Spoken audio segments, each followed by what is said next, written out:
Hello, everyone. Cecil Martin here. Hey, this is Hunter Henry. What's up, man? This is Max Crosby, part of Raider Nation. Hey, this is Ross Tucker, former NFL offensive lineman. Hey, it's Tyler Lockett of the Seattle Seahawks. Hey, this is Jerry Judy, wide receiver for the Denver Broncos, and you're listening to the 14-Yard NFL Podcast.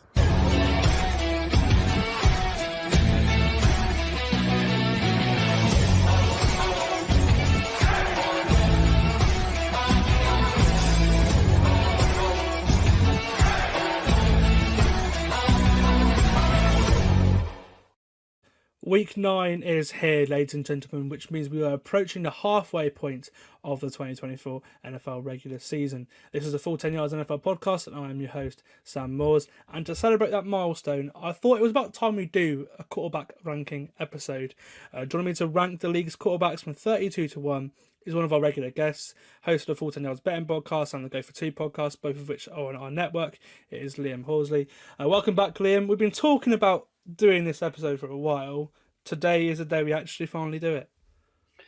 Yeah, we've had some injury news that have changed some of the names that we're talking about, some good, some bad injury news. So, yeah, excited to break it down. Got some nice hot takes, which is exciting. Talk about some bad quarterbacks, talk about some good quarterbacks. So, yeah, should be good. Probably a good time to do it with the league, I think, settling into what teams are good, what teams are bad, which QBs are good, which QBs have been letting down by their supporting cast. So, yeah, should be good. Yeah, and we haven't really had many quarterback injuries as well. Like, we've not lost, other than Deshaun Watson, we've not lost anyone for the year, really. Like, it's been a very sort of quiet front. So we're seeing some good quarterback play in the league, in a league that switched much more towards a rushing league. Where it's really hard to, once you get past the sort of top 20, I find it really hard to rank the guys. So how this episode is going to work is we are going to put together a list from 32 to 1 based on how much we feel confident in each quarterback to start the rest of the year if we were a general manager. Like with the Power Rankings episode last week, the first few we split into categories until we reach the top 10, where we will count down to our winners. So let's get underway with it. From 32 to 26. Liam, if you want to go first, who are your quarterbacks from 32 to 26? Cool. So 32 is Gardner Minshew. 31 is Bryce Young, 30 is Will Levis, 29 is Daniel Jones, 28 is Jameis Winston, 27 is Russell Wilson, and 26 is Bo Nix. Oh, interesting. Okay, so I've got a very similar ranking, especially the first four in the same order. So, or not the same order, but the same guys. So I've got Will Levis at 32, Bryce Young at 31, Gardner Minshew at 30. Daniel Jones 29, Drake May 28, Caleb Williams 27, and Bo Nix 26. Just because we've not really seen much of them, the rookies, and we've seen great play from them. I mean, we'll start with the three, the four that we agree on. Really, the back four. Levis, Young, Minshew, Daniel Jones. I mean, for me, whichever Tennessee quarterback was in this lineup, they'd be last, whether it was Levis or Rudolph, if I'm being honest. I think Rudolph would have been last for me. Yeah, in our list. Yeah, and so no surprises. Why? Like, the tools are there. As a Dolphins fan, that Monday Night Football game will forever haunt me. Because that's the only time he's ever looked good as a quarterback, really. There are some things there, but he just makes stupid play after stupid play. And yeah, we have seen that this season. I mean, Bryce Young, for example, it's tough with him because I actually thought he played one of his best games last week, filling in for Andy Dalton against one of the league's best defenses in Denver as well. He looked good in relief a few weeks ago too. I don't know about you, but I do wonder if they go back to him at some point because he did look lost. Now, when he's come into the game since being benched, he's looked not so lost. But obviously if he aims to be higher, it's going to be a lot more. But he was okay last week, wasn't he? Yeah, he was all right. Yeah, and I think there's an argument he could be 29, he could be 32. I think, yeah, it depends how you see him. But I feel like for me, when you've got Gardner Minshew there at 32, one of the key things when we get to the top 10, I would imagine, a lot of those quarterbacks can move around, make throws out of structure. That is one thing Bryce is okay at. It's just he hasn't got people to do that with him. It's just when he's in structure, he's so small that he can't see over the lineman. He's not very good at reading defenses at the moment because he's just not getting a clear picture. But I think he can move around a bit, whereas Minshew is just a bit more of a statue in the pocket. And I think Minshew's stats in a lot of games will look better. But But I think that's more about the supporting cast and how conservative, the Raiders play with him in there versus how he is against Bryce Young. So yeah, Bryce played relatively fine. I think probably needs a trade to a better system. I think talent-wise, is an argument he's probably more like 25, 26, 27, but you do have to take some consideration of how bad he's played. And when we do these lists, it can't be all about what we think in the future. It has to be a little bit about what we've seen. So I think Bryce is fair at 31, but you're right. He played better last week with a really bad cast, missing their two top wide receivers in that game. Yeah, and then Gardner Minshew, obviously, I was going to put him last. Then obviously I remembered all that. If you're talking individual games, individual moments to sort of save a season, I think I trust him more than the other two. Obviously, because he's given us so many iconic moments and wins. Obviously, think about the Baltimore game earlier in the season for the Raiders. He played all right against the Chiefs last week as well, I thought. And the other two just haven't done that. Daniel Jones, we both, I said, I've literally just got on my notes here, fed up with him. I think it's time to he just doesn't infuse me. I think it's time to I think they are going to move on from him, I think, after this year, because there isn't out. It doesn't take enough risks passing. Not that great with accuracy. Doesn't have a Josh Allen arm.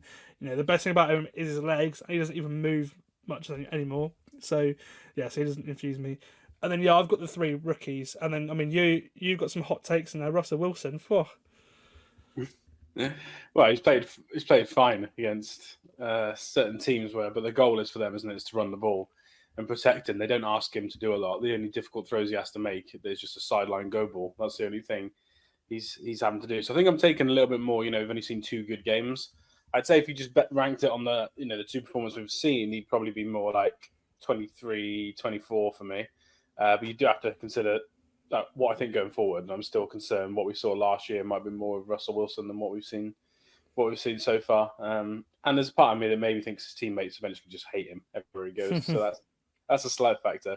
But yeah, I just need to see more of it. If he plays like this for another 4 or 5 weeks, then I think he should be more the 23-ish range. But yeah, I wouldn't have him any higher after just 2 performances. Yeah, and then we both got Bo Nix in this list. And then who is the other one? Sorry, other than we both got Bo Nix at 26. And then I've gone Jameis at 28. Jameis. Yeah, obviously, if Watson was playing, he would have been 32. So I'll state that. Jameis won a game against a good team, but that good team was also 29th in the NFL in all pass and defense metrics, and they dropped about 5 picks.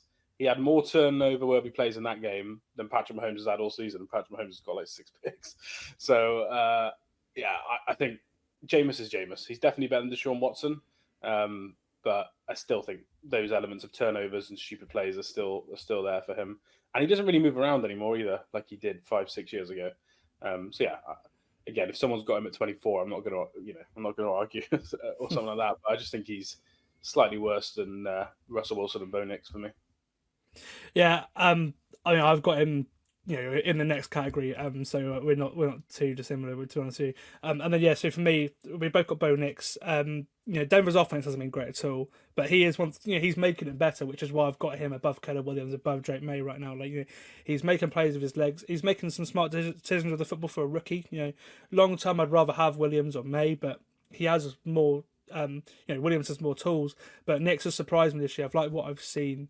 Again, there are, it was really good last week, but obviously you're playing the Panthers, so like everyone's going to have a good game against the Panthers, especially their pass defense, which is terrible. But no, Nix has done a lot to impress me.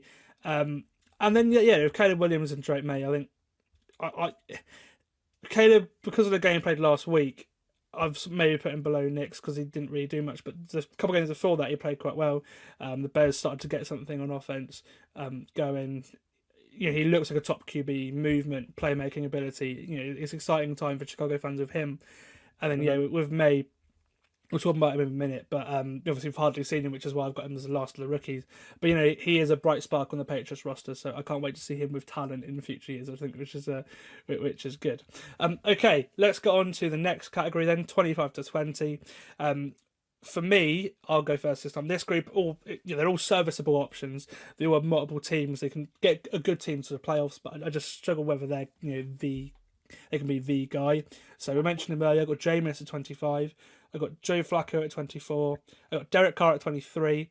Sam Darnold at 22. Russell Wilson at 21, and I got Geno Smith at 20. We've definitely got some big differences in this list, which is exciting. Did you say you had Joe Flacco on that list? I didn't hear Yeah, that one. Flacco. Yeah, so Jameis, Flacco, Carr, Darnold, Wilson, Gino. Cool. Well, we got three, I think, of it in a similar area. Do you want me to go? Yeah, go through with mine? yours. So what am I doing? 25 to 20. Okay. I kind of wish 20 wasn't in this section. But, right, 25, Derek Carr, which I know you had on your list. 24, Joe Flacco. 23, Tua. Wow. Okay. 22, Drake May. 21, Brock Purdy. 20, Caleb Williams. Wow. I really struggled ranking Caleb that high because I kind of prefer Drake May, but we haven't seen much of him. So yeah, I kind of want Caleb not to be named as some of those quarterbacks because he's a bit different. But yeah, he was one I found almost one of the most difficult to rank was Caleb Williams. So I've gone with him at 20. But yeah, there's probably one player on your list that really shocks me, and one player in my list that really shocks you, I guess. Well, I've got Tua and Purdy a lot higher than you have, but I just like that style of quarterback. I think that's where we differ quite a lot. Obviously, Flacco, Carr, both in it. Have you got Darnold higher as well? Have you got Darnold higher than 20? Yeah, slightly. Yeah. Wow. Okay. That's interesting. Right. So I'll sort of go first with why I've picked a few of these guys. Now, obviously, Jameis. We saw, as you mentioned earlier, we saw vintage Jameis on Sunday. The Browns' offense was certainly good, but again, as you mentioned, we said it on the podcast last week. The Ravens was good at everything but pass defense. So I kind of did see that coming. The O-line looked very good for them last week as well, compared to how it has with Deshaun, which is good. He's one of the best backups you could get. He was obviously the number one pick for a reason. Has all the talent, but it just never really quite clicked. Flacco, we'll get into him now because we both have him. Obviously, he was named the starter in Indianapolis this week after the Anthony Richardson debacle on Sunday, where he checked himself out of a play on third down as well. It's an interesting one. This strange decision to bench him because we knew he was raw going in. He's played like less than a season pretty much, and decided to move on from. Well, not move on from, but decided to sit him for a bit. Obviously, Flacco gives them the best chance to win. He's earned it. He's played well with what he's been in this year. Played well last year. I've almost won on the game against Jacksonville, then did against Tennessee. But yeah, what do you feel about this decision? Because I can see why, but I don't think the Colts are going to. I don't think they're good enough to win now. So for me, I play Richardson because you need him to get this experience. Yeah, I think it depends. I haven't listened to any comments, and I've seen people debate it, obviously, but I think it depends which reason is the real reason why they benched him. If they benched him because he took himself out of a play, it makes more sense short term because I do think that the roster aren't going to like that. The players that play on that team aren't going to be a fan of him doing that, and I think you don't want to lose the whole roster if you're a head coach. And I think Shane Steichen's a good head coach. So if it's that reason, I understand it more. But yeah, if it's because he's making mistakes, then it's like, well, this is the guy you drafted. He's extremely raw. They're not going to win with him this season. They're not going to win with Joe Flacco. Could they win a playoff game against a bad seed? Maybe. Could they win two? No way. So I don't feel like there's much of a need if it's that reason. But if it is because the other reason, then I think it makes some sense. They have also got a very hard game coming up.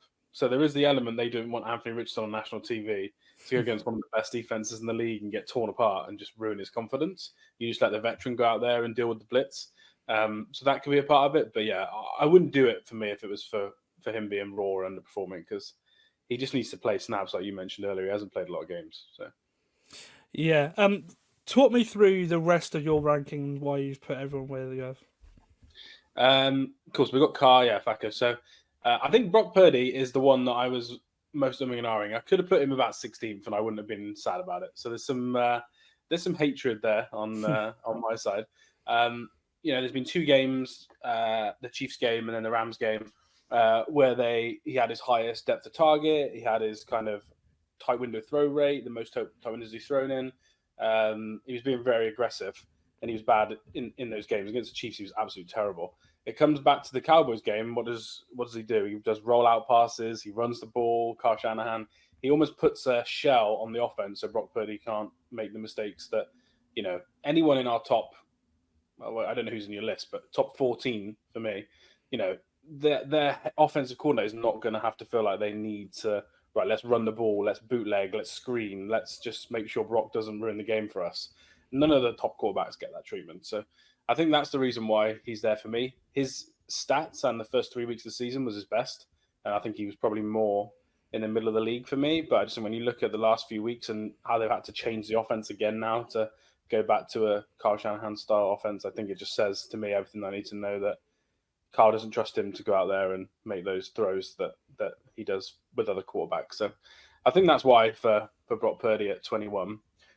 Drake May at 22, again, we haven't seen a lot of him, so I've kind of got some, pre-season opinions on. I think he is that good. I just don't think he's played a lot. Unfortunately, he had a concussion at the weekend.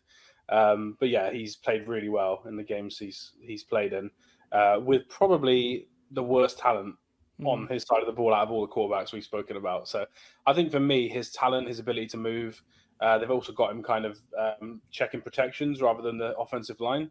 So to be doing that really young and not playing, he's played snaps in college, but we're not talking Bo Nix level snaps. So I just think he is that level of a player. It wouldn't surprise me if he was 17th or 27th on this list in 4 or 5 weeks, but we just need to see. I need to see him play a bit more. I still kind of got that high rating on him. And then the one you're most interested in is your quarterback. There is a huge injury risk. I probably don't think he should play football. So I wouldn't want him as my starter, because I just think one hit and my season's done again. Similar to Brock Purdy, they have to make an offense that suits him. As soon as a backup comes in, they can't play that way because Tua's unique. But then Tua couldn't play in Andy Reid. He couldn't play in Baltimore's system. He couldn't play in the way the Bengals asked Joe Burrow to drop back and read defenses and pass like that and hold the ball for so long. So I just don't think he's been very good. And even the first, I think last season he was good, but even the first 2 weeks of this season before he got injured, they were 25th in EPA per play. In terms of stats, he's 21st in EPA per play, 22nd in success rate, 26th in completion. And then on third down, in obvious passing situations, he's 27th. So I just think for me, that's the sort of quarterback he is. And I think I did think, the injuries into account, even if his stats last year were really good. I just don't think this year he's been that great. Yeah, obviously it was very limited sample size this year. He's played in 2.5 games, but but yeah, so there is that caveat. But no, I mean I sort of disagree with you, but we'll get into that later on. Yeah, later, yeah. And then Caleb Williams, I'm with you. I think he's got all the talent in the world. Yeah, he's very up and down still. Probably more up and down, I think, than people thought. But I would say I want to give credit for him. He also does the whole protection scheme. They play no huddle as well, and just get him to call the plays in the huddle. That shows that the staff think he's extremely intelligent for a quarterback. And I think that's really good when you're as young as he is. And he hasn't played loads of games either compared to, some of the other rookies. So I think for me, it's more that, and the highs have been really high. But I think the lows have been quite low. I just think that's more on the offensive coordinator and the offensive line maybe than it is Caleb. I don't think he's incredible. Everyone says he's going to be top 10 quarterback as soon as he comes out. But I think there's some really good signs. I just think the lows are quite low when it comes to Caleb Williams at the moment. Yeah, I can see what you mean there. Okay, my final four, I think they're pretty much in the same place. That's where I feel about Derek Carr. I mean, it's tough to place him. To be honest with you, he played well in those two games when the Saints looked like Super Bowl contenders. The offensive line then got hurt. The offense then got worse and struggled since. And then he got hurt. He's only just coming back. He's a good player when in the right place, but I'd much rather have a lot of guys over him. Darnold at 22 may be controversial with the box score numbers this year, but has he actually been elite, or is it an elite program with an elite players? I think it's that. He's been good, a bit lucky in the turnover front. He should have way more turnovers than he has produced, but he's done everything that's asked, and he's a good quarterback, and I do feel like he could get a good team to the playoffs as we're going to get this year.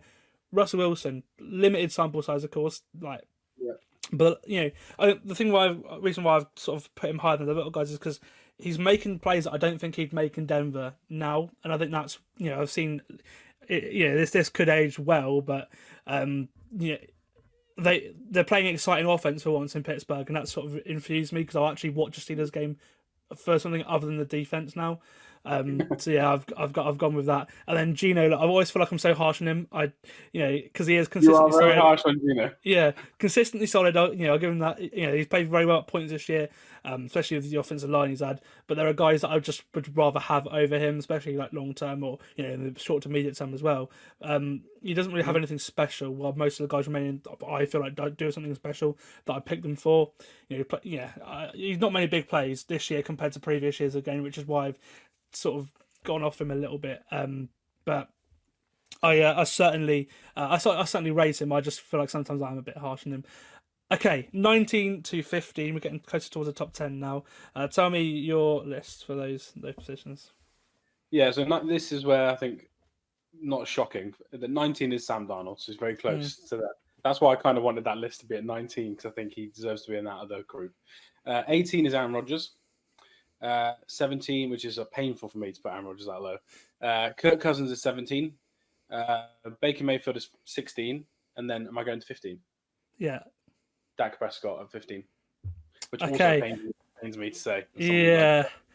My number 19 to 15. At 19, this one's going to shock people. I've got Jalen Hurts at 19.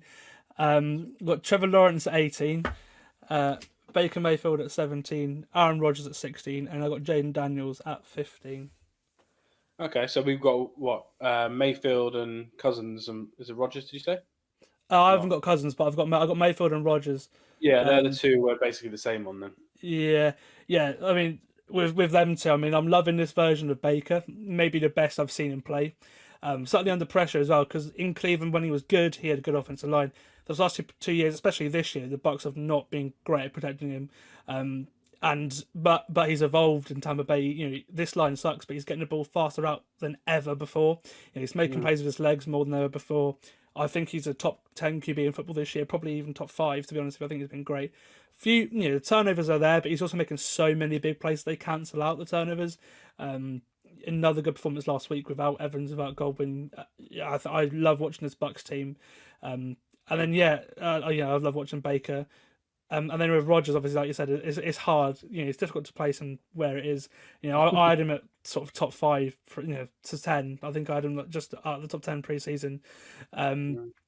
Most difficult guy to place on this list, obviously, because the numbers say he's playing well. The box score and actual eye test for the Jets' offense suggests otherwise. And I think that's the thing. There are very few guys that I'd pick over Rodgers to win me a game late on. I think that's how I feel about those two guys. Yeah, it's very different to Baker. I think Baker's, getting a good ranking. He's got this year has been so good. Whereas Rodgers, it's more like you've got the history of okay, I think he can do it. And he looked better actually on Sunday in the offense. So I think Aaron Rodgers is one that, if we did this again in 4 or 5 weeks, we could see some big changes. But one of the reasons the Jets' offense is playing so bad is because they have to play exactly how he wants to play.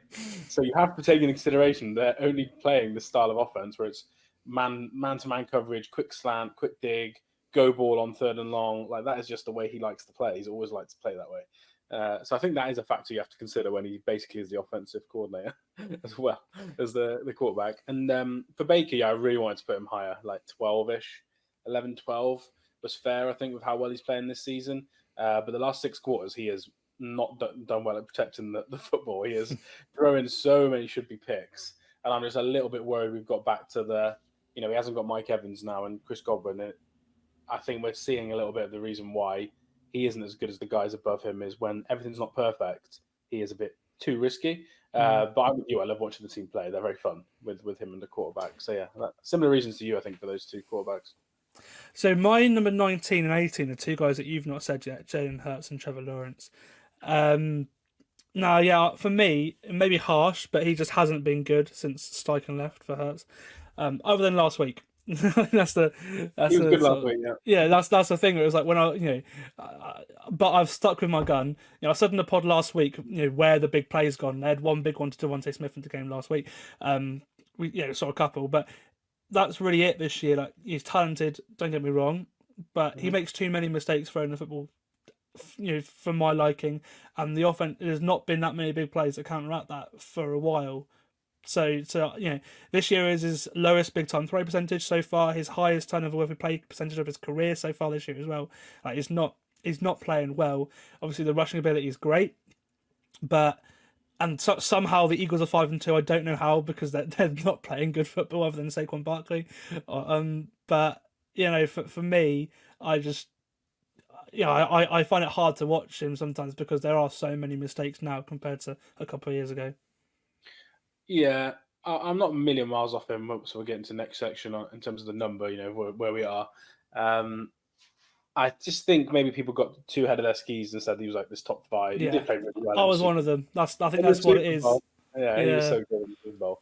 But you have to think about these quarterbacks and talent-wise, so arm talent, ability to throw the ball. He is very, very good. He is. He's just, his issues is decision making and pocket presence. He just makes stupid mistakes, or he causes himself to make stupid mistakes by not seeing what he should be seeing. So yeah, I'm with you. He either plays like a top 5 quarterback or a bottom 10 quarterback. That's kind of who he is at the moment, and I think he's played well over the last couple of games and well enough to be slightly higher than this. But again, he's not in my top 10 or anything like that. He's still not that level for me. But and then the mental side of his game. Yeah, I'm curious how you think about this, because do I think Trevor Lawrence is in a bad situation? Yes. Do I think he's playing well despite it? Yes. Do I want more? Yes. I think that's where I feel with Trevor Lawrence. The last couple of games he's got better. Decent 4-game stretch.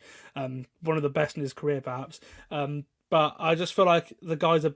I feel like I'd have a better chance to win in a lot of situations with the people I have above him. I like him, but I do feel like I just want more of Trevor Lawrence. Yeah, I'll speak a bit more about him in the next section. I was trying to get him higher than I did. But yeah, we see Trevor Lawrence slightly differently. I'm closer to you on Jalen Hurts. I just think there are some obvious upsides, whereas I think Trevor Lawrence is playing well now. I'm more situation based for him, I think. Yeah. Okay. Talk me through the rest of your list. Yeah, I think the only ones we haven't spoken about is Kirk Cousins at 17. He still just doesn't look healthy. He doesn't move around a lot. Play action he's struggling with, which is normally his go-to. The offense is really good. He just doesn't look quite healthy to me.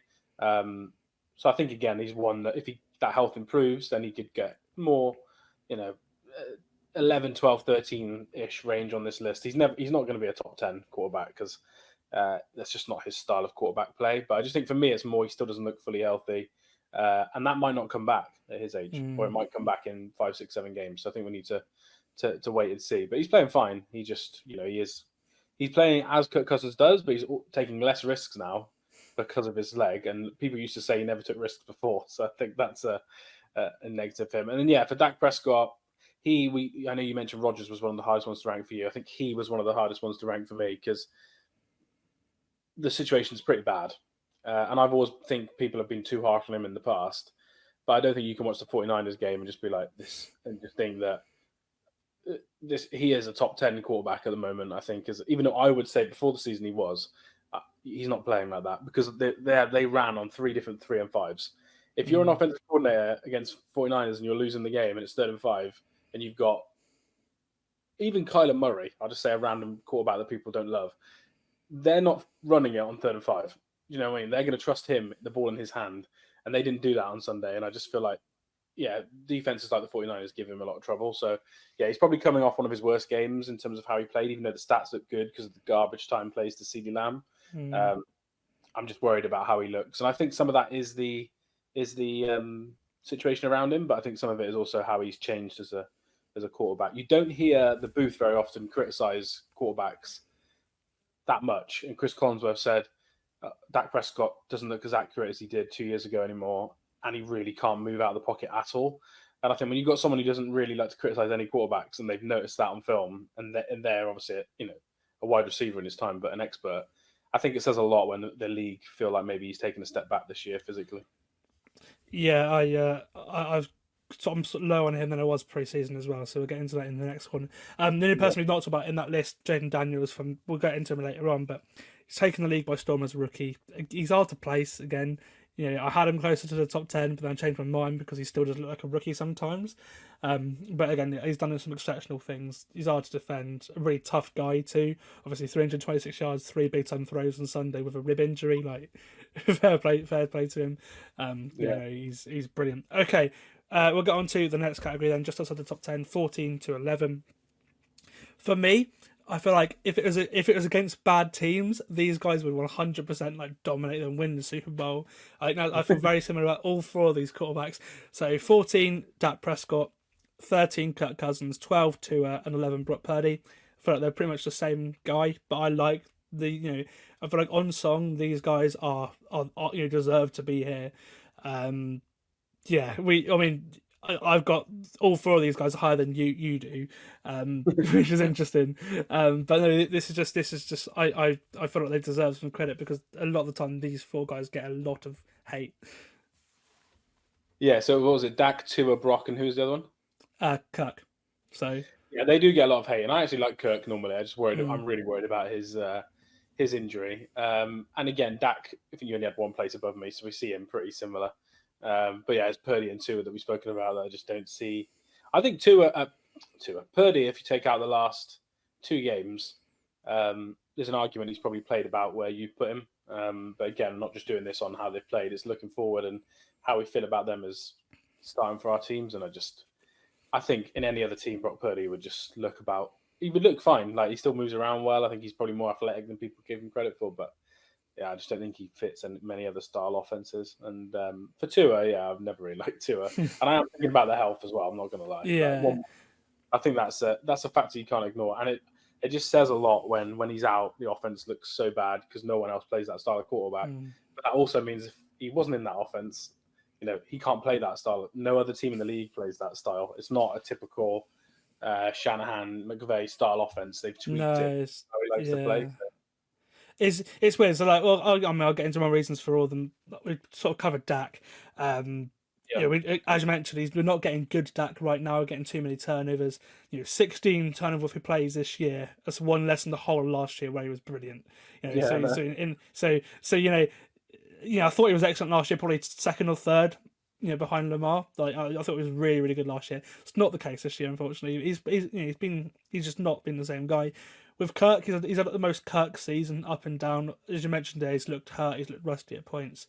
But in the fourth quarter, he's come alive this year. I feel like he's won his team games, which hasn't happened often. For Kirk Cousins, he's tied for the lead in the league with the most game-winning drives. He's got a couple of 4-touchdown games, where he's brought teams back and looked great. But again, the problem is we've had two stinkers at home to Pittsburgh and Seattle. Where he's not looked good at all, and he's hard, he's struggled to move. So yeah, I feel like we've seen vintage Kirk, but yeah, he does. I agree with you. He doesn't look great. Again, for me, I think he's the most underappreciated quarterback in the league. I might be a bit biased there, but you can see the Dolphins just miss him. And you mentioned that the offense is different. Without him, they run none of the same stuff. He comes back into line straight away, and you're getting the hitches. You're getting the way more RPOs in there. You're getting some. The Dolphins would never run a screen with any of the quarterbacks, and then Tua comes in, and Devon Achan's a receiver 3 all of a sudden. The offense is. He didn't push the ball downfield as much as he has previously in this game, but everything was just perfect. Timing. He was great on third down. I think it was like 9 for 11 on third down or something in this game. There's a few new things in there as well that Madonna wanted to show off. And I think for me, the thing that goes underestimated is the fact that he actually is very good at feeling pressure and either taking a sack or getting out of it. The way he moves in the pocket for a guy who has limited mobility, you could say is brilliant. If you look at his pressure to sack percentage, he doesn't actually take many sacks. Obviously, getting the ball out is a big factor. That he's the fastest in getting the ball out every single year, pretty much, especially the last 2 years. And I think that's a big factor. I feel like he plays when it's the quick processing for me is so fun and nice to watch. So you don't see it very often, and I think that's why so precise. I think that's why I feel a lot higher about him than someone who watches him every single time. That's for me. That's why I just feel like for me, I don't like quarterbacks to be statues. I feel like and he's not a statue at all. And then going from that to quarterbacks who could not feel pressure to save their life in the 4 players the Dolphins had instead of Tua, 3 quarterbacks they had into it's night and day, the movement of the offense as well as for me. I think that's what it is. Like I think that sort of goes under the radar. And then with Purdy, like really impressed with him at points, but again, brilliant with his feet. Like Tua got anticipation on lock, but they shrunk in the big games. We're seeing he's got better. I feel like he is a top quarterback in my opinion, but again in the big games I can't put him any higher than 11. Right, anything else before you give me your 14 to 11? I just wanted to go off with those guys there because they're the same guy. No, I'm good because we always disagree on Tua more than Purdy. So I'm close to be on Purdy. No, I'm good. I'm happy to go through my 14 to 11 if you're ready. I've got Jalen Hurts at 14. That's what I was saying. He's not much higher than you. Trevor Lawrence at 13. This one was really difficult. Jared Goff at 12. Wow. And Geno Smith at 11. Wow. That's my list. But we are very close on Jalen Hurts, so I don't think we need to talk about him anymore, to be honest. Well, the only one that you've mentioned there that's not in my top 10 is Goff. So that is in my top 10. Like everyone else who said, Goff is in my top 10. But everybody else there we've mentioned. Now talk me through. We've done Hurts, we've done Lawrence a little bit, but talk me through your decision for Goff and then the other one. Yeah, again, if it was just this season, Jared Goff's, I'm not going to put him in my top 5, but he's going to be 6 or 7-ish if you just look at how he's playing this season. Very accurate, but he is playing in the best offense. He's got the best offensive line. He's got arguably one of the best skill positions if you include, tight end, running back, and receiver, where you can do all three. They've been ahead in most of their games as well, so he gets to throw in advantageous positions. But no, he has still played way better than I thought. I was debating 10, 11, 12. You could put in any order for me, and I wouldn't really care. So he could have been 10 for me, and I wouldn't have said that before the season. I would have put him more like 16, 17, 18. He's played really well. He has impressed me, but he is in an incredibly good position. And apart from the Vikings game, which he played really well, to be fair to him, when he's off script and under pressure, he doesn't historically play great. He did against the Vikings, but he still didn't. Even in that Seahawks game, he didn't play well under pressure. So for me, I think that's still the element of his game. And again, his splits always as well. He's a top 7 quarterback in most metrics in the last 2 years inside. He's a bottom 7 outside. This year, they've only got 2 games outside. I think in the playoffs, if he was on the road in different places, I think you'd see a different quarterback. So, I think 12 is fair for him. But again, if he was 10 on someone's list, I'm not going to complain. I think he's deserved that with how accurate he's been this season. And he's taken more shots downfield than he ever has before. So I like how he's playing mentally. I just think there's still a couple of things that the guys in the top 9 have got that you're just not going to see from Jared Goff. And then Geno at 11. For me, that's mental. I got Geno at 11. I think the Ringer have got him at 9. I think QB Index have got him at 7. Success rate in the league, he's 5th. Turnover play rate, he's top 5. CPOE, he's top 5. EPA per play, he's only 14th. So similar to where I've got him. He's just playing really, really well at the moment. And, for what he's got, I think that's I think with the offensive line, I'll give him that. He is playing well. Yeah, there's no throw that he can't make with his arm, and when he makes them, he's usually right. He doesn't throw terrible throws to me, and the offensive line has been absolutely awful. He's having to do a lot of that on his own. He's doing all the protections, and they ask him to throw it. If you look at even some of the quarterbacks I've got above him that I like, so Stafford, Stroud, Lamar, they get a lot of relief from the run game and their coordinators. And in Seattle, they just ask to drop back and just throw it the whole game. Yeah. He's in a very hard offense. Again, is he the 11th most talented? I wouldn't say so, but if I look at how he's played and his situation, I think he deserves to be. He deserves to be there. But I did deliberately not put him in the top 10 because I did think, there's some history we have to look at as well, where he wasn't good for a number of years, but now, the game slowed down for him. So that's Geno for me. Awesome. Okay, we'll get into the top 10 now. Right, my number 10. I'm interested to see where you've got this guy. My number 10 is Kyler Murray. It's just so great to see him healthy again. First time he's been in the top 10 of a ranking for me. He's deserved. He's playing the best football of his life, I think. As mentioned, 3 game-winning drives this year already, same as Cousins. I saw one of them on Sunday against the Dolphins, where the Cardinals just took on the clock like so impressively. I've always liked him, but other than that 1 year with Kingsbury where they went like 11-0, whatever the hell it was, things never really went his way. Too much noise, and now the Cardinals organization has settled down. He's running a little bit less now. He's looking. This is the best I've seen him in the pocket. He's looking great in the pocket. I think, the connection with Marvin Harrison Jr. is getting better and better. Again, I feel like this is the best Kyler's been targeting the middle of the field, and Harrison helps because he's a bigger receiver. But no, for me, he's playing some great football now. He's one of my favorite quarterbacks to watch. Certainly, I think he's playing great.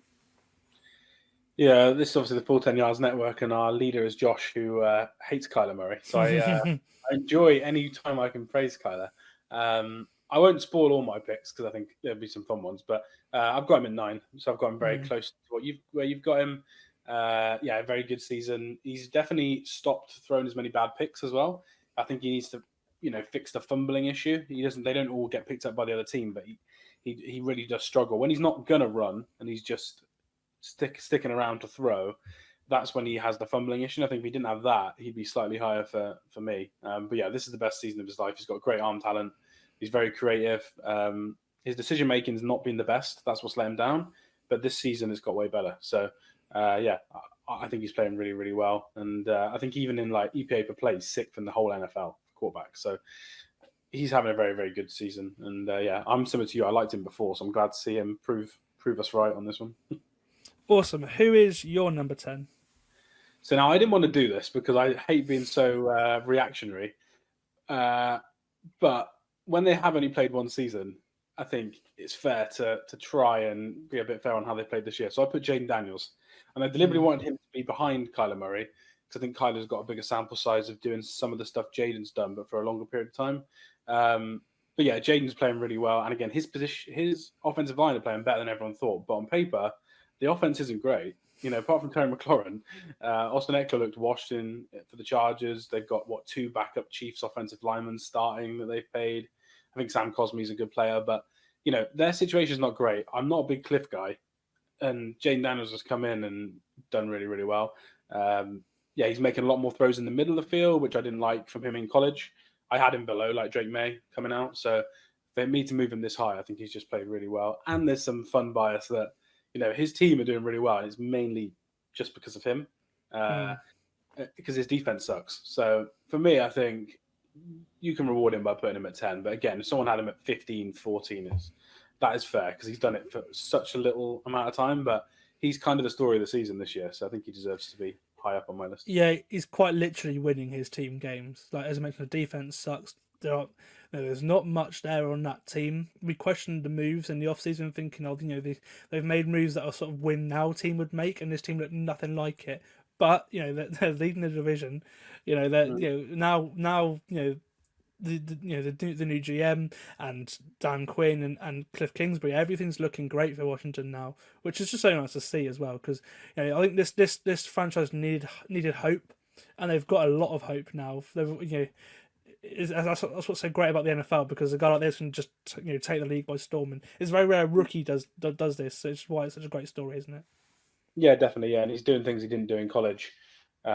He should be able to read defenses better than the other rookies. He's played a lot of games, but he's doing other things. He never threw in the middle of the field. That wasn't his bag, and he's doing that all the time.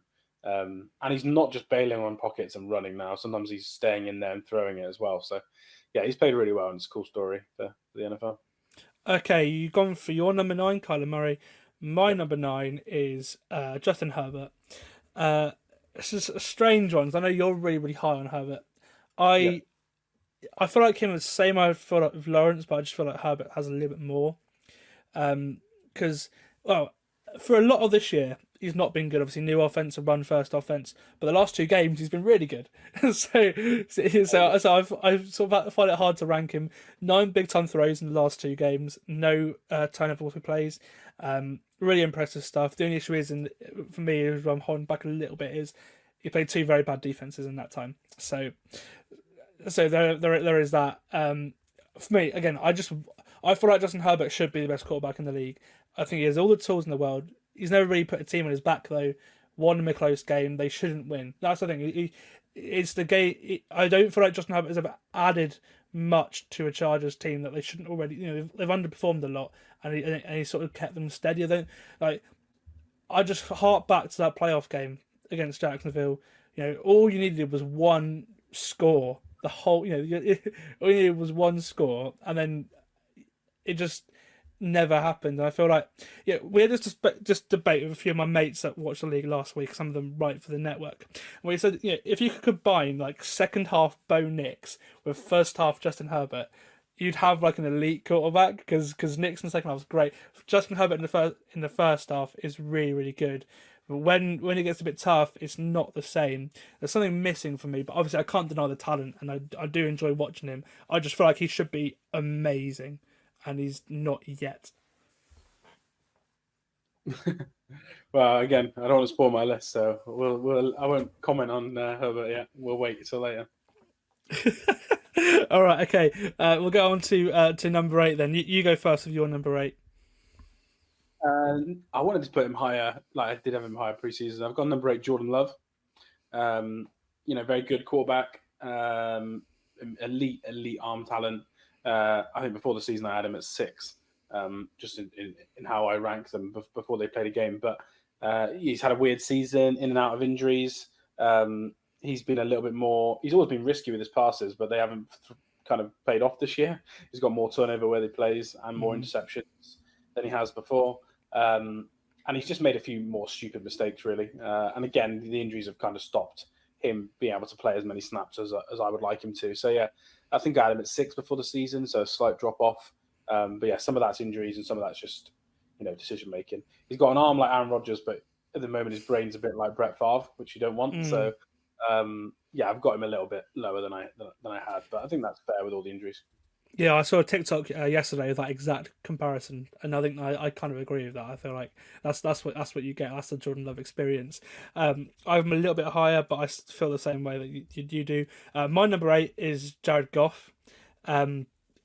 People might hate me for putting Goff over Herbert, but for me they're very similar guys. And if I'm being honest, I think he's been so good this year, and at the same time made it look effortlessly easy at points as well. Obviously, he's not had to do much. You mentioned it there. I love watching the Lions' best offense. He had a bit of a shaky start for his high standards the last couple of years compared to what we had in in the years where the Rams weren't as great. But I feel like he's getting better game on game this season. So much better that his name is now in the MVP conversation. This to some people, despite having less big time throws than Deshaun Watson this season, which I think is quite funny. But no, it's a good sign that though, because he's not asked to do much, but when he is asked to do something, he delivers. I mean, the Lions are winning. He's averaging just 22 attempts per game, which is again is a good sign that your team's winning, running football well. In their one loss to Tampa, he had 55 attempts. So I think that just shows where the Lions are at. When he's needed, he's made the play. I feel like this Goff is, with this situation, I feel like he's one of the best quarterbacks in the league, and we've shown that he's won playoff games. He's had multiple moments in the fourth quarter where it's just been him, and he's delivered. And I don't feel like we saw that with the Rams. No. Yeah, I'm higher on Goff than some people, and I feel like he needs some respect. But I wouldn't put him in the MVP conversation just yet because he's been okay, but he's not been like Lamar Jackson level. Yeah, I'm not a million miles off really. 12's at 8. Again, if he was 10 for me, I wouldn't have been surprised. So I think we're quite close. I just think he hasn't got that level of top tier talent. Whether it be against pressure, whether it be moving around in the pocket, whether it be arm talent, he hasn't got the level of some of the guys in the top 10. But he's definitely playing. Like if you took just this season, yeah, he is probably about where you got him. So I think that's a fine ranking.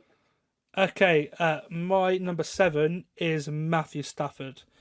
He is one of my favourite quarterbacks to watch, and like Aaron Rodgers, there are only a few guys I'd pick over him when trailing in the fourth quarter with a with a 2-minute drill. He's a veteran, still has so much magic left as well. Not so much this year. compared to last year, but last year was amazing. Still has so much arm strength as well. Still can move pretty well. With like the injuries he's had last year, like I said, last year was brilliant. This year, not so much. But again, look, if you look at the situation he's had this year, he's had one of the worst situations in the league. Let's be real. The Rams are getting healthier now, and we saw last week what he can do. Was excellent in that Thursday night win. Kept the Rams season alive. Yeah, I wonder how long he has left. But for right now, for me, Stafford again, he deserves to be in the top 10 because he is still really good. He is still really good. Yeah, I think I've got him at 6, so just one place ahead.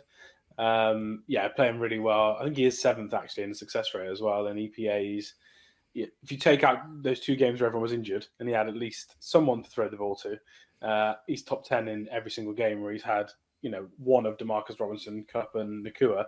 The game he had all of them, he was number 2 in the NFL. So it's just one of those things where, he's been at the bad luck of injuries across the team. But I'm with you. Like I said, I've got him slightly higher. I think his arm talent is better than the person that I've got at 7, which is the difference. He's just got an incredibly strong arm.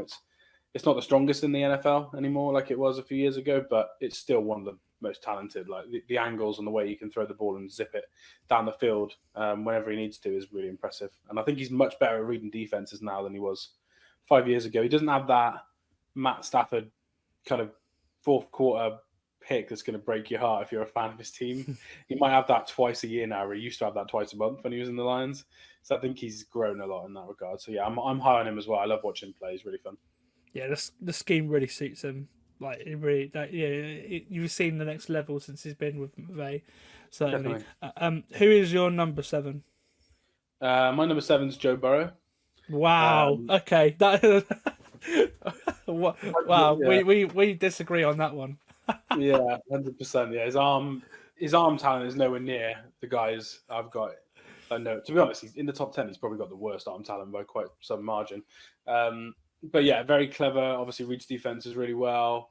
Had a pretty good season overall, but I think 60% of his completions past the 5-yard mark have been 50-50 balls. That in terms of, they're not open plays, so he's just throwing up to T. Higgins to win. I think if the guys above him had someone like T. Higgins, they could just throw it up to win. I think they would be putting up, more numbers than he does. So yeah, I think he's a very good player. Again, I think people think 7 is like terrible. There's only 6 people, and again, I just put Matt Stafford above him because of his arm talent, to be honest. But yeah, Joe Burrow is very, very good. I just think he has a lot of help around him, but he's playing very well. This argument is maybe it's not statistically his best season, but it actually is. If you look at how bad his defense is, probably his best season. I just don't think he's as talented as the people above him. Yeah, I disagree, but yeah, I felt with me a lot of the way I look at quarterbacks is actually like the way they do look at, like for me, just the mannerisms and the way that Burrow conducts himself and decisions he makes puts him above some other guys on this list. But yeah, I've got in my notes which go later. Obviously, the arm's not great, but for me, there are so many things that for me that makes him better than a lot of other quarterbacks in the league. Yeah. Okay. I know you don't like Justin Herbert, but if you've got him above any of the other names in that I've got, then I'd be surprised in terms of talent. But we'll see. We're on your 6, are we? Yeah. So my number 6 is Love. So we mentioned him earlier. Strange one. As you mentioned, look good at points this year. Yeah. And the general consensus is that the Packers are only just getting him going. Obviously, he's a bit raw, less snaps this year, as you mentioned. Seeing that a bit more this year with the turnover of players compared to last year. There are some questionable decisions sometimes. But the thing with him is he has the arm to bail him out of it a lot of the time. Very rarely do you see a guy throw it like 50, 60 yards downfield on his back foot, but Love can. And we see it a lot. He's also very good at avoiding pressure as well. He's tied for the best pressure to snap percentage in the league with Derek Carr, which actually surprised me because Derek Carr has not been that the case in some places he's been. But obviously the Saints for some was brilliant at the start of the year. Love's playing great. I feel like he's going to get better. I had him at 6 before the year. I've got him at 6 again. You said you had him at 6 before the year. Yeah. But yeah, for me, I really like watching him, and yeah, I think that even with there have been mistakes this year, but even there, he's given me enough to keep him at 6. And that leaves us with a top 5.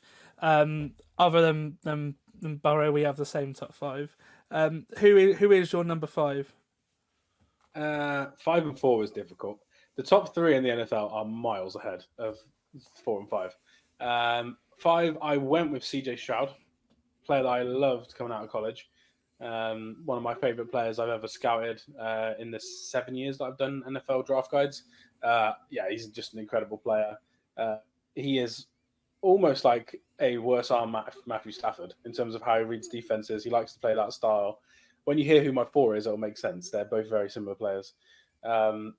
He unfortunately has caught, which might lead to my 4, has caught the Justin Herberts that he checks down a lot. He checks down a hell of a lot. He has not got the aggression that the guys in the top 3 have got to go and win a game late at the moment. But I think he's young, and I hope that can change. I think Herbert's done that for multiple years in a row now. Stroud's only done it for 1 year. So I hope that can change. But yeah, he reads defense is so good for someone so young. His third down numbers are incredible. He is, if you look at stats, it's difficult because he's like 20th to 25th in most stats, advanced metrics. I think more of that is on the offense than it is on CJ Stroud, but you can't ignore it. So he can't be in my top 4 when he's putting up such bad kind of advanced numbers, especially in the fourth quarter. Like his fourth quarter numbers have not been great. But I think some of that is the offense, like I said. But yeah, he's an incredible player to be this young and to be 5th. I think I had him 5th actually before the season, so he's not changed for me. But yeah, I think if Stafford and Burrow keep doing so much difficult stuff on first and second down, and CJ Stroud carries on, there's an argument we could get to the end of the year and you could say he's dropped to 7 or 8. But for me, he's just incredible for someone so young. I just want him to be a bit more aggressive. But that was a problem with him when he was in college as well. So yeah, I completely agree with most things you said. He's my number 5 too. So obviously, as you mentioned, it's hard to judge the Texans this year because the offense hasn't been what we expected really. But he's still a top quarterback. Again, I think for me, he's got everything. He's very intelligent. He has the accuracy, the ball placement, and lock.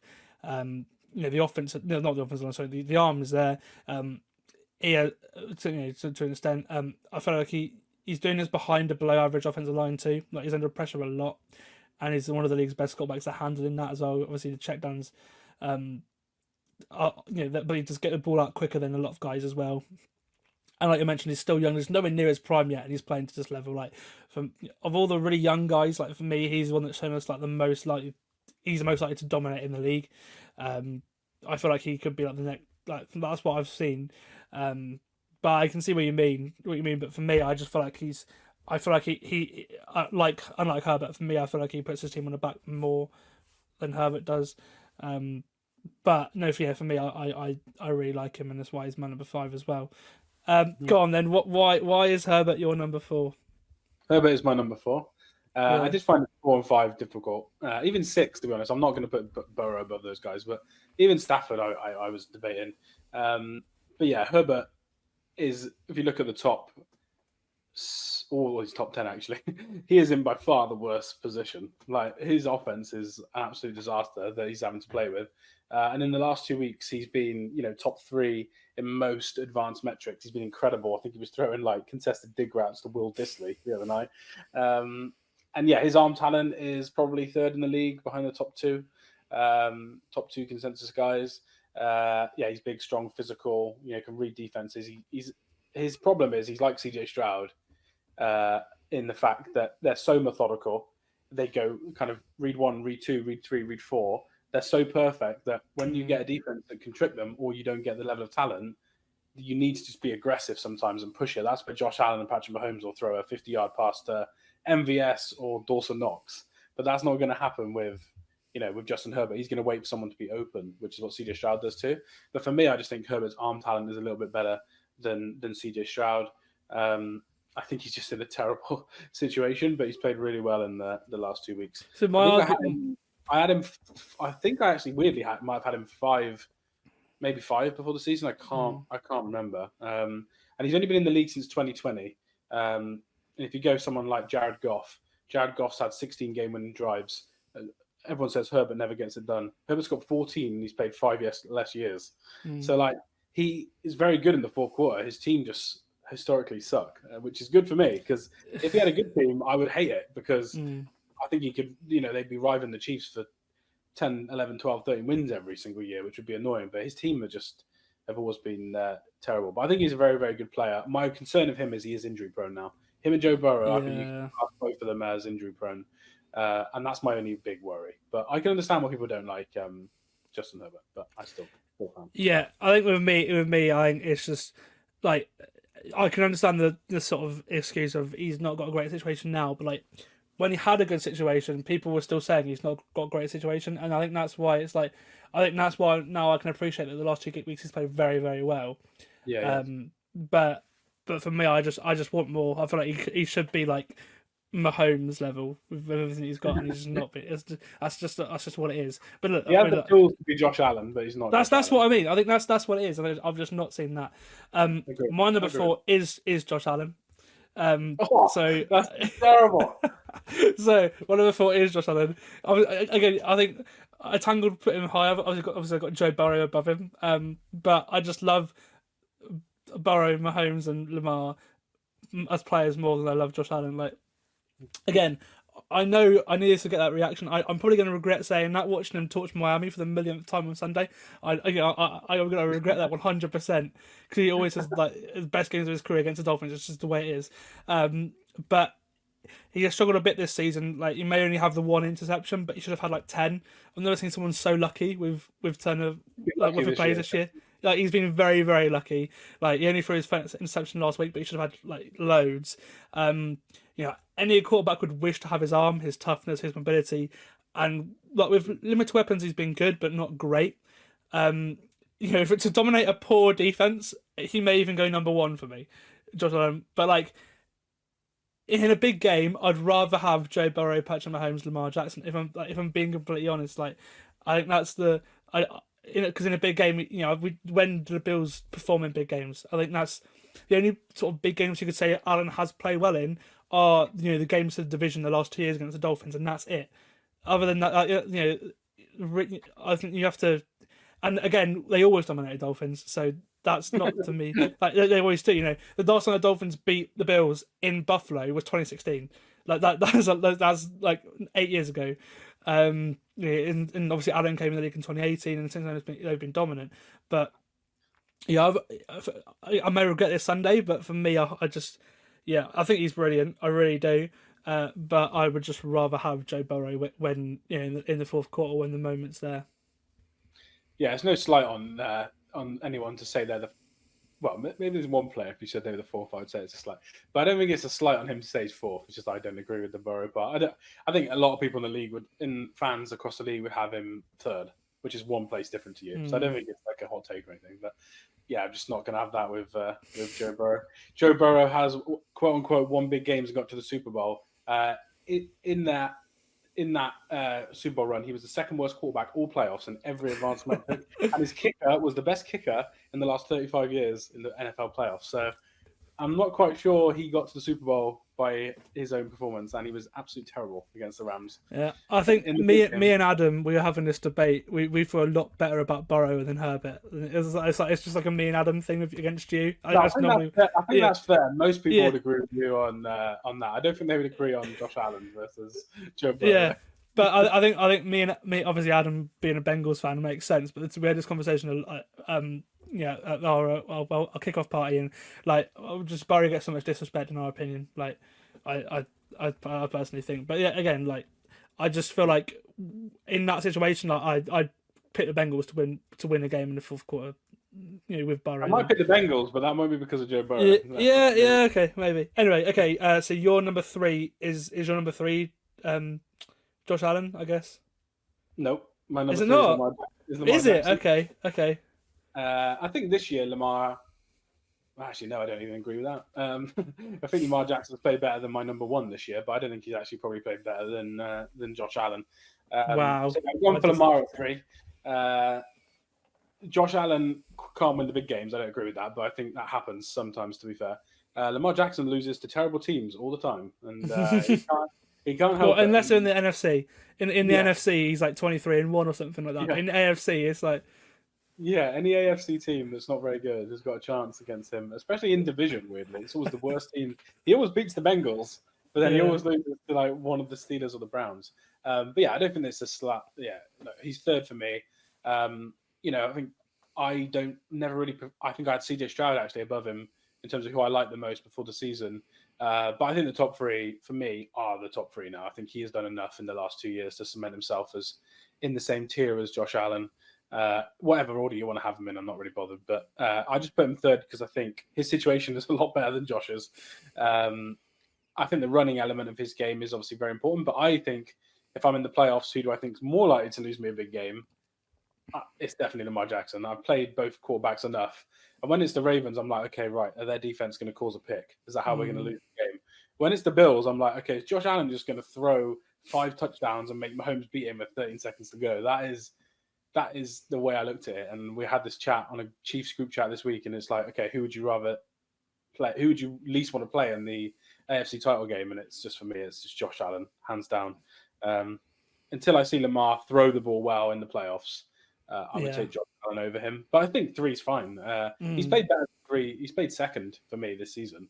But when I'm looking at going forward as well, if people had Derrick Henry, that defense, a better offensive line for me than probably Josh Allen's got right now with his injuries to the offensive line. And then, even Flowers is probably a better receiver than Josh Allen's got. I think Josh Allen would look better. So, I've gone for Lamar at 3, which, spoiler alert, means Josh Allen is number 2. There we are. Well, my number 3 is Burrow. I mentioned it earlier. I just think he's playing some great football right now. Him and Chase, the connection is actually as good as I think it's ever been. Like, especially when compared to how it was at the start of the season. Like, last couple of weeks, they've just been so good together. Again, the shame that the rest of the team kind of sucks. Like, obviously, the defense, because I think personally he's playing. Yeah, I think he's just playing some like MVP level football. Personally, if the Bengals had a better record, I think he'd be in the conversation certainly, because he's been great. He really has. Burrow has. There's very few guys that are above Mahomes on their day. But when Burrow is on song, Burrow, I would consider the conversation. I think, he reminds me of an old school quarterback, like one of my favorite players to watch. So smart with the football, like people didn't like his arm, but I think it's more than good enough to pair with his IQ, and he can get anywhere with his weapons, obviously. But I think he does take so many sacks, but with someone like an injury record like him, like maybe that's a smart thing to do rather than force it.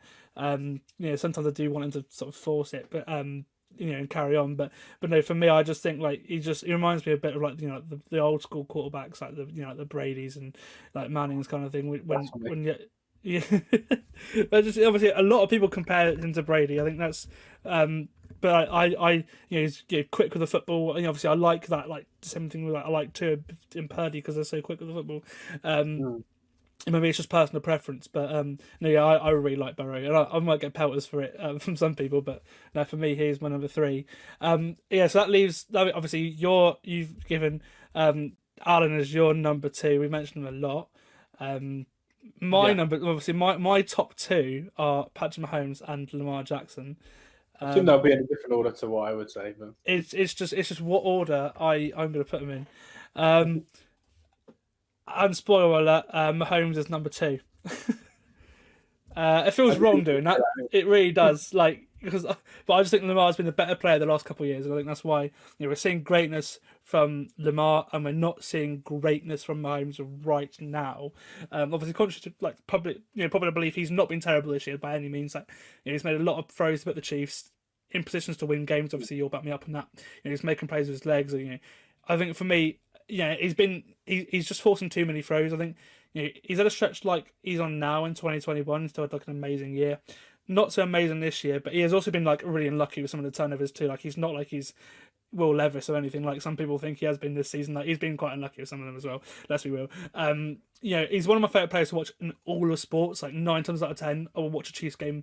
If I'm unsure what game to watch, because I want to watch Mahomes play. Like not many people have that with me. I just love the way he dances around the pocket with his eyes downfield. And again, 2-minute drill, I'd pick Mahomes over anyone to win me a game. I think all-time great, obviously already Hall of Famer. I wouldn't be surprised if they win a 3rd Super Bowl this year. Just for Lamar has been a better player the last couple of years, in my opinion. Yeah, I think if you, I don't know how many weeks we're in now. Is it 8 weeks maybe?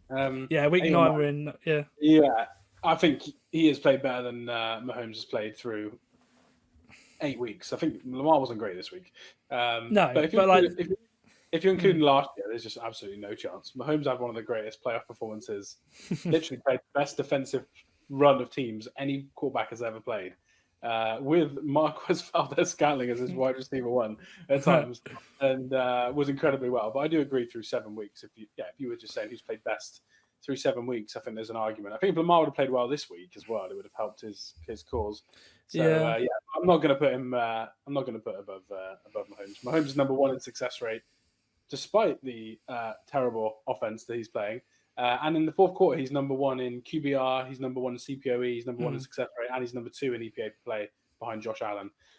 So when the game actually counts, fourth quarter, it's time to win a game.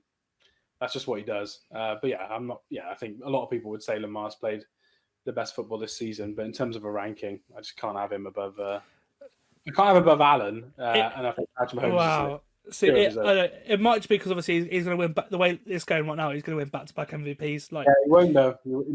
You don't win MVP if you don't have the number one seed. Do you not think? Really? Nah, you won't win it if you don't have number one seed, and they got no chance. They might not even win their division. They could lose their division to the Steelers. But if I think Jared Goff would probably win it. Then. Let's say the Ravens get a 2 seed. Do you really think who wins MVP then? Like, who's the number one seed in the NFC? Like, if it's like, but I just think Lamar's played so much better than Goff has. Like, I've been like, I don't know. It depends. Like, if the Chiefs lose one game all season, I'd be surprised if they don't give the quarterback of that team the MVP. That just seems dumb to me because he's been good, but like not. I don't know. It's just the way the league is, and it's with the awards and stuff. But it depends what happens. They've got 3 losses already. If you extrapolate that across the season, they'd have 6 losses. If they have 6 losses, he's not going to win MVP, right? Wow. Even last year, what did they have? Did they lose 3 games last year? I think just 3. That's the sort of standard you need to be to win MVP in the league. But it depends what happens in the NFC, right? I do think if the Packers somehow finishes the 1 seed in the NFC and Jordan Love plays lights out from now, that's another player that they're going to get excited about. You have to be special to win back-to-back MVPs. Like, they're not going to just give that to someone. I think for me, he has been the best quarterback this year. Like, I can't even, as a passer and obviously as a runner. Like, for me, I think he's been the best passer of the football this year. Obviously, last week. Before last week, I had the same view, and maybe it's changed a little bit. But I think for me, he has been the best quarterback. I think this is the best Lamar we've seen like this year as a whole, as a package this year. I think he's been great. I feel like Derrick Henry being in there has been I think now it's got a best out of him because there are too many focuses for a defense. Like so you're watching Lamar really like cook now. I think Josh Allen's been better at passing the ball than. I just love watching Lamar. Like I don't know. I'm interested to see what they look. Yeah, even EPA per play for drop back, Josh Allen's number 1. Lamar's only number 3 in terms of passing the football. I just think Josh Allen's played better for me at passing the ball. But in terms of running, Lamar is Lamar. But I just think he's on pace to have his best season numerically ever. And obviously the 2 other seasons he was MVP. Like he's on. How do you think Josh Allen and Patrick Mahomes would look if he swaps both weapons with the ones they've got?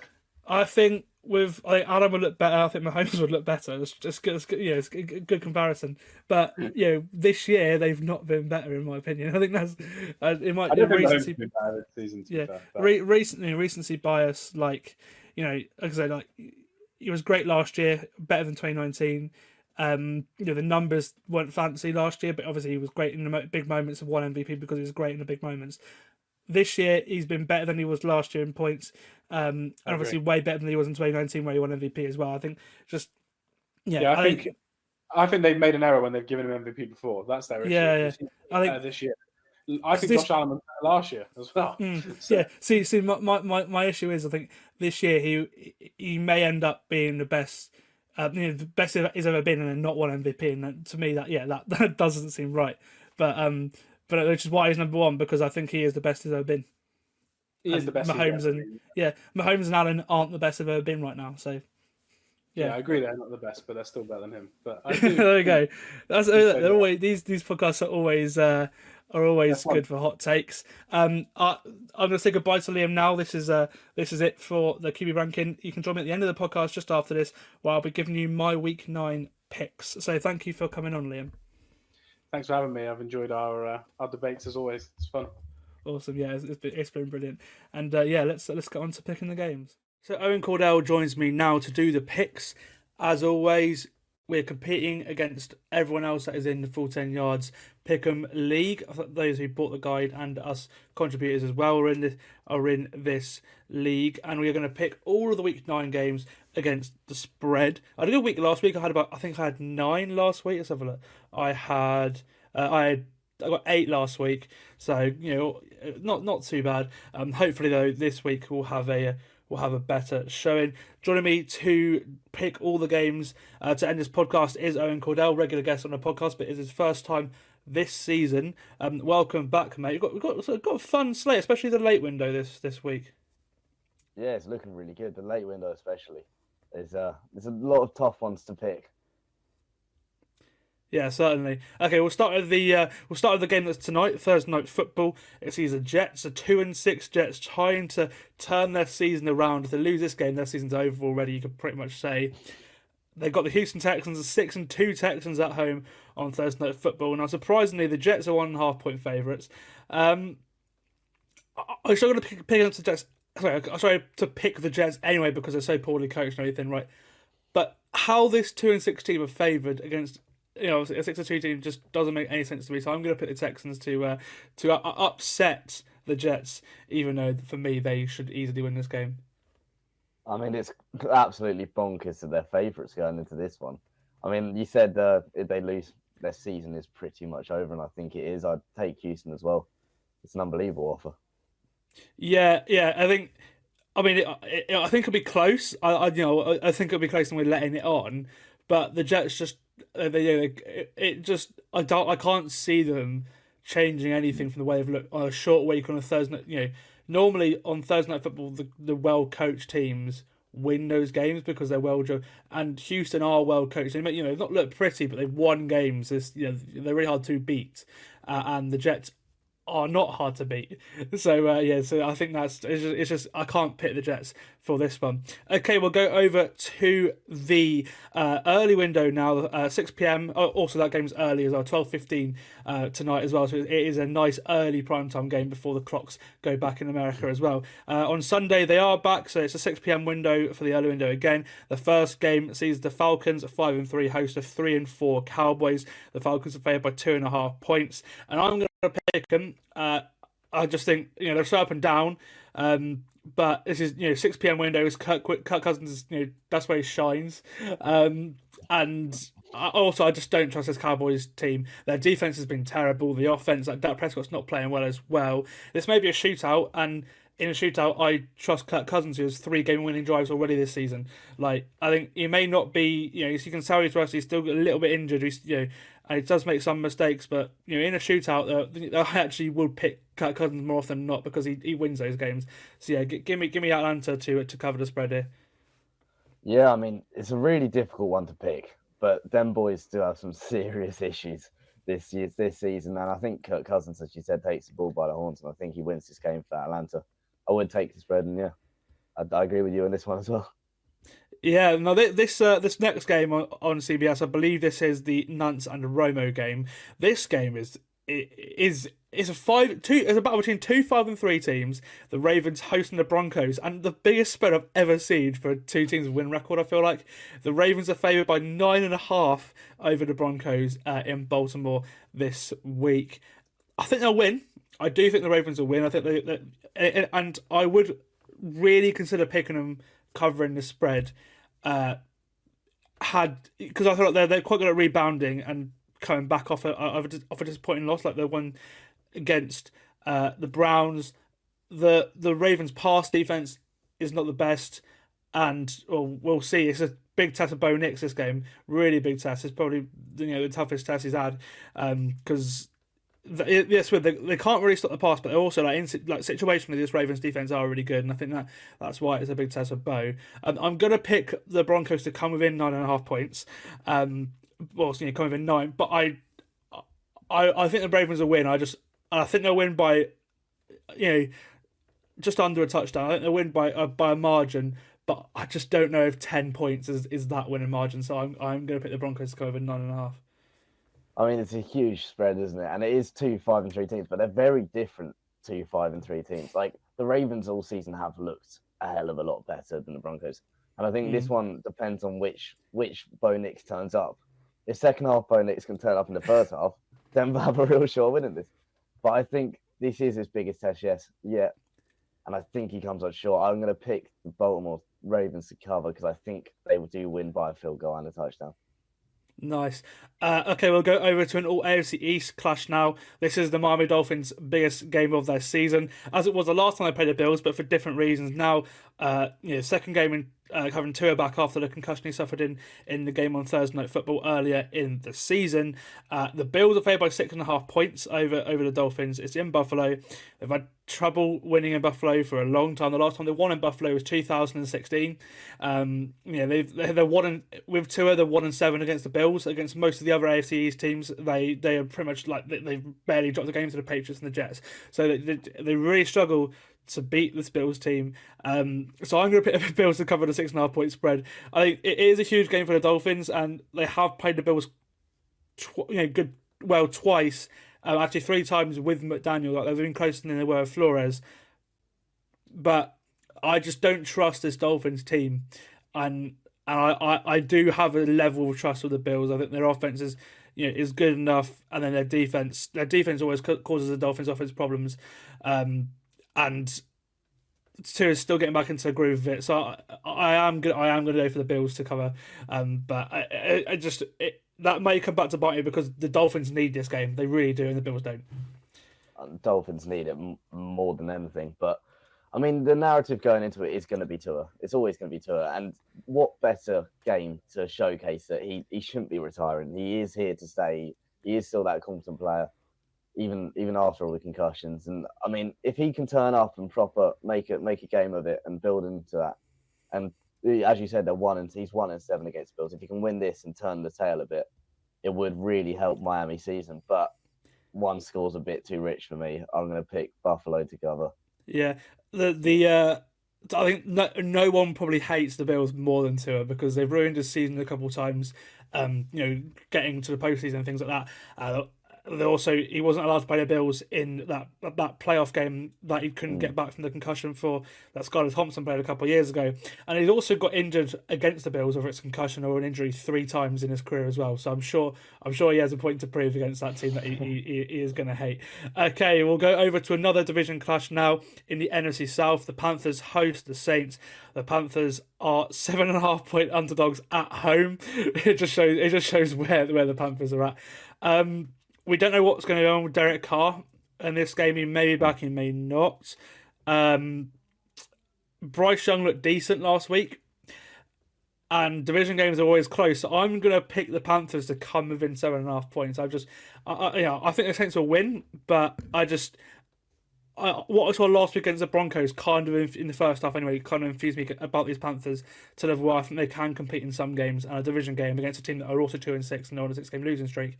This for me is a game I think the Panthers could at least get within a score of.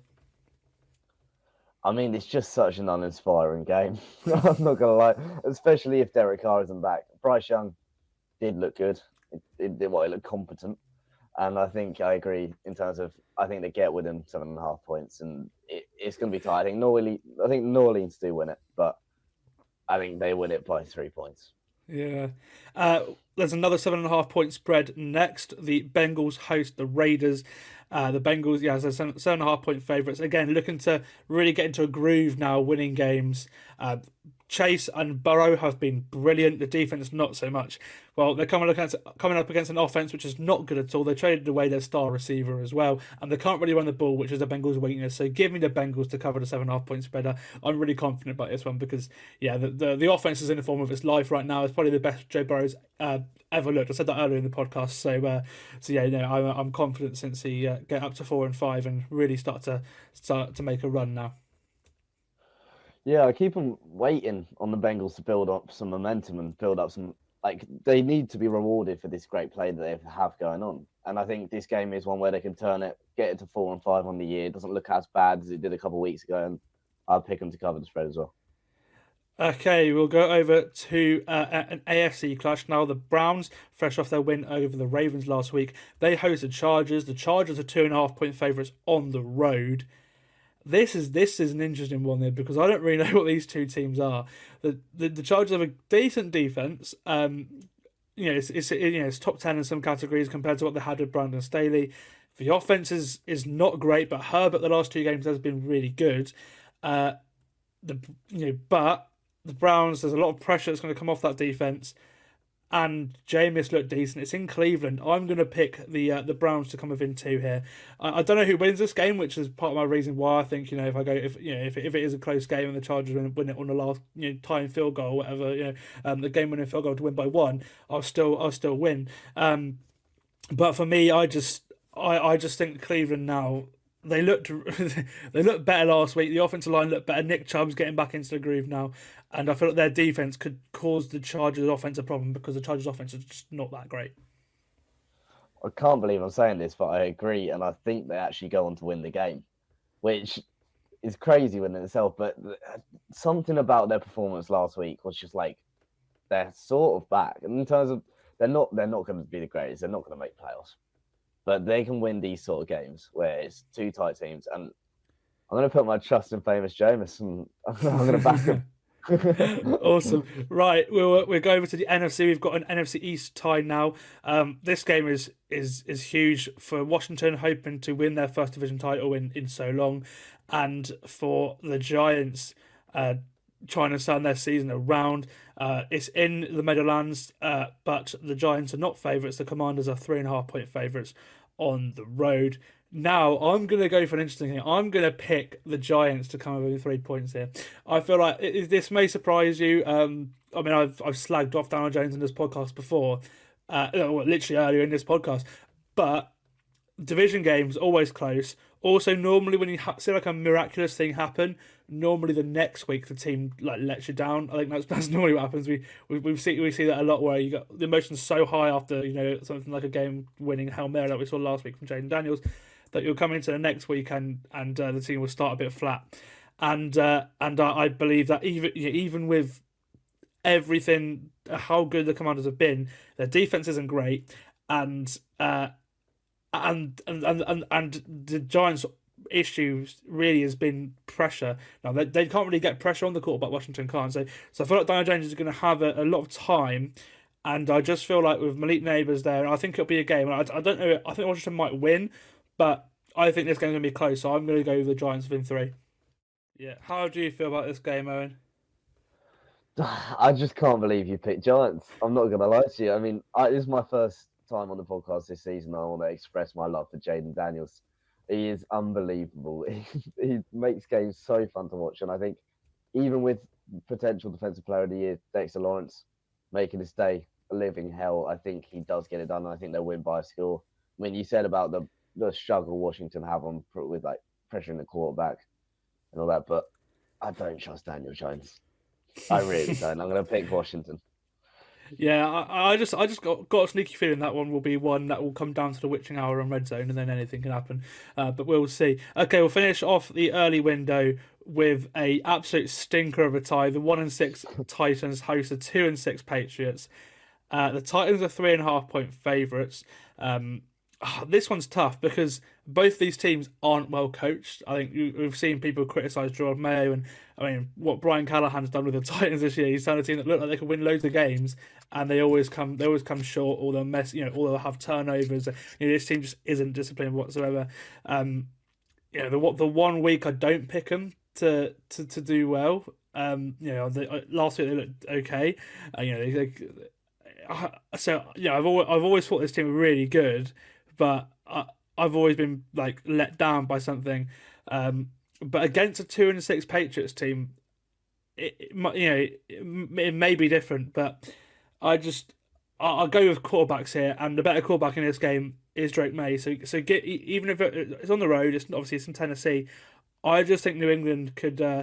They won beat the Jets last week. They'll get on a bit of a run. They could be 3-6.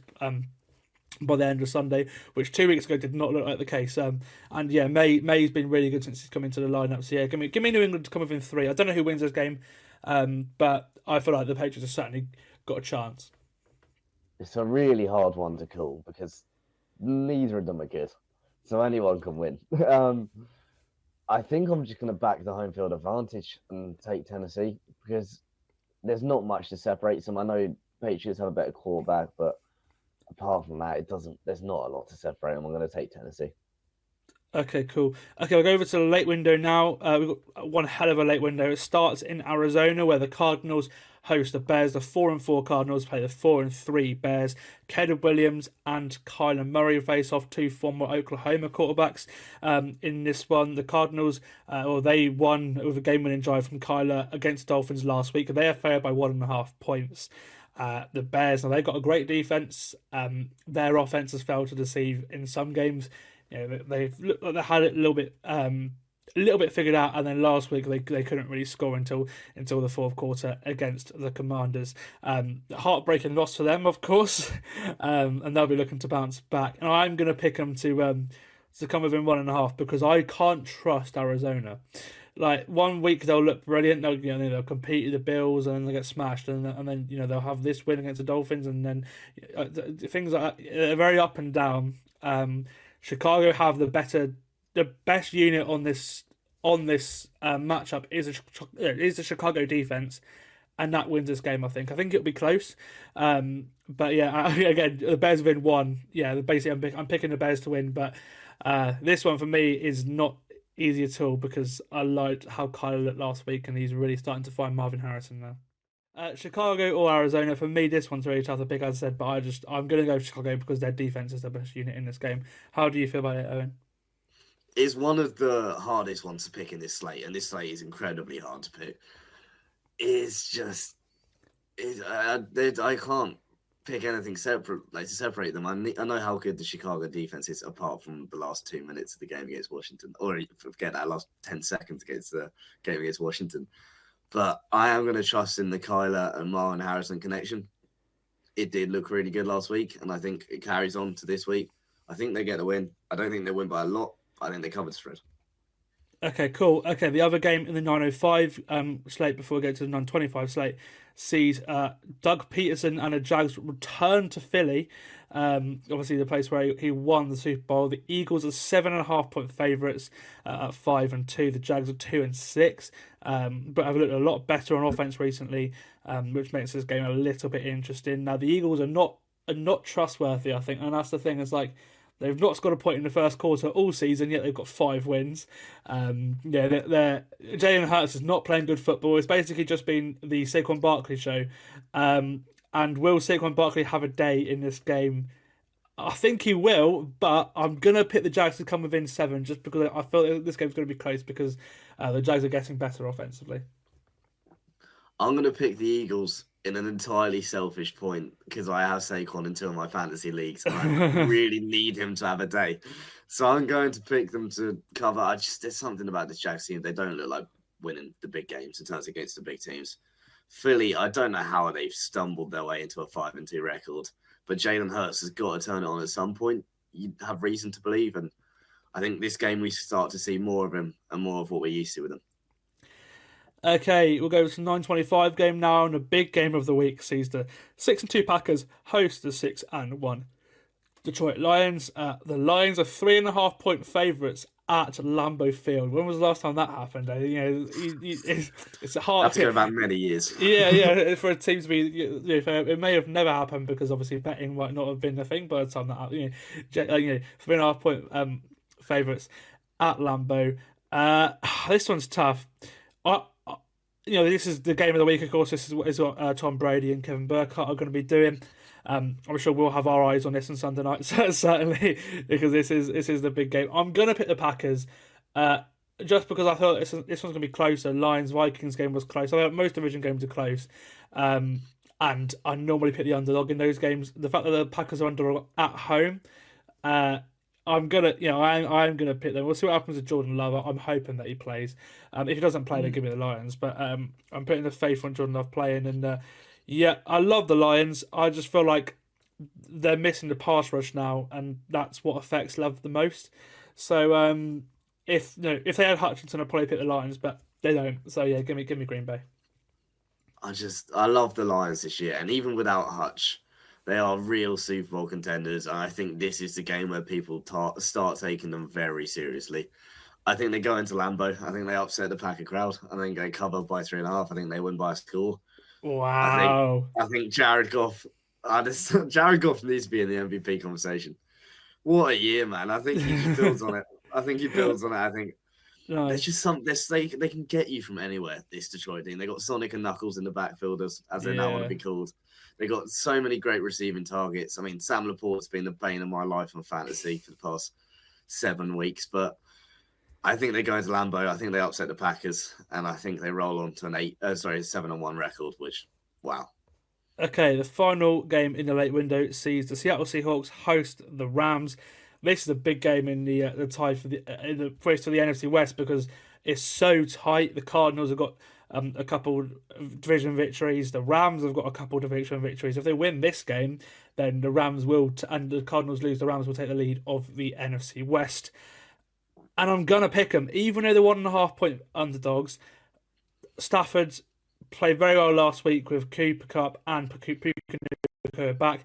They're off a mini bye. I haven't played on Thursday night last week as well, so extra time to prepare. And the Seahawks defense have been very up and down this season. I feel like this could be a shootout. I think it's going to be a high scoring game. Geno and Stafford are both playing some decent football right now.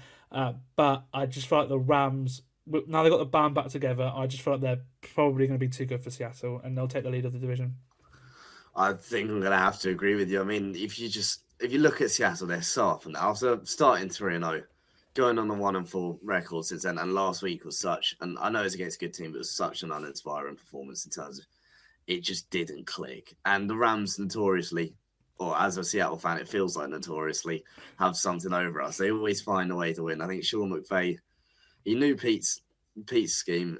I think he's caught on to Mike's scheme already, and I just think it's going to be tough. It's going to be a tough watch. I think they win by a score.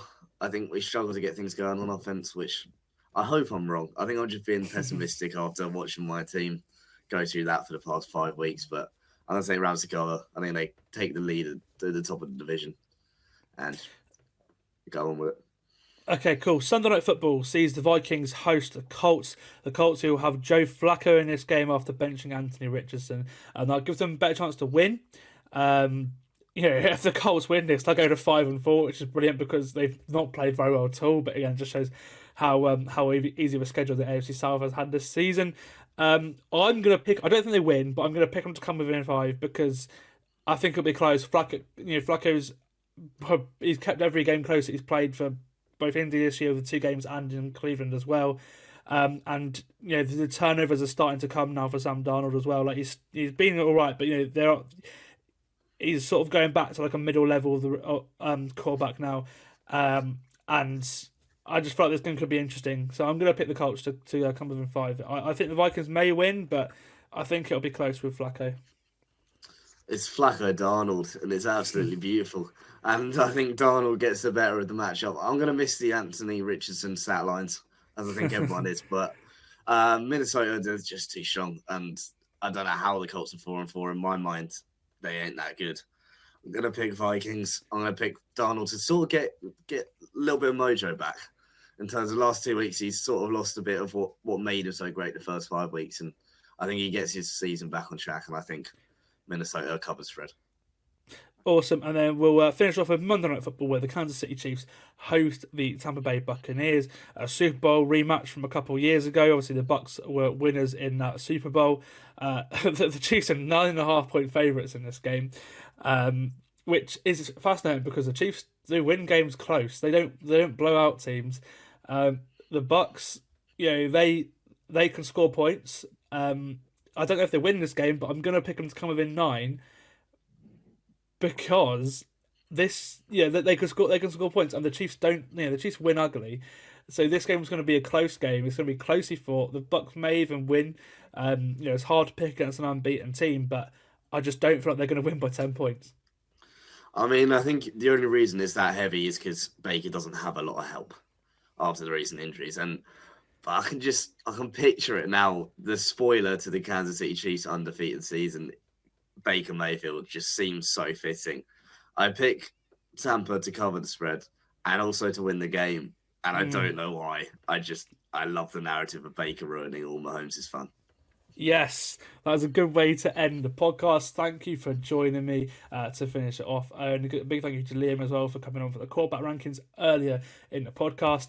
And I will see you with all the reaction from week 9 heading into week 10. We're over midway through the season at that point. It's gone really fast. I'll see you next time.